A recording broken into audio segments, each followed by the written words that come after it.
عمرك فكرت لو كان في طريقة تقدر تعرف بيها نية كل اللي حواليك؟ يعني تبص لحد وتعرف فورا هو بيحبك ولا بيضحك عليك، بيخطط لك خير ولا شر.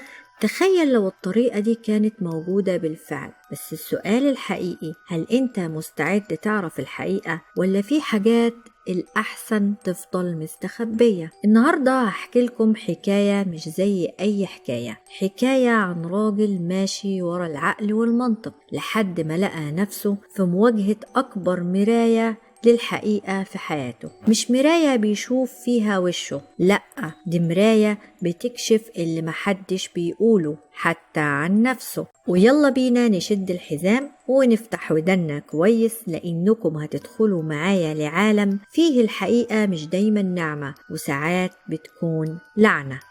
كان يا مكان بيوم من الأيام كان في شاب اسمه خالد، عنده 35 سنة، وكانت شخصيته بتتميز إنها عقلانية زيادة عن اللزوم. كل خطوة بيحسبها قبل ما ياخدها كأنه بيحل معادلة رياضية. كان رجل أعمال ناجح، بنى شغله على الأرقام والمنطق، مش على الناس ولا على مشاعرهم. دايما كان يقول كل واحد جواه وش تاني، وش محدش بيشوفه. الحيطة والحذر كانوا درع بيحميه من الخيانة والوجع، بس الدرع ده كمان كان عامل زي السور العالي اللي بيحبسه جواه لوحده. وفي يوم من الأيام وبعد زن كتير من صاحبه حسام، قرر خالد يخرج معاه علشان يتعشوا. وهم راجعين قرروا ياخدوا طريق مختصر من زقاق ضلمة، وكان في محل تحف صغير شكله قديم قوي.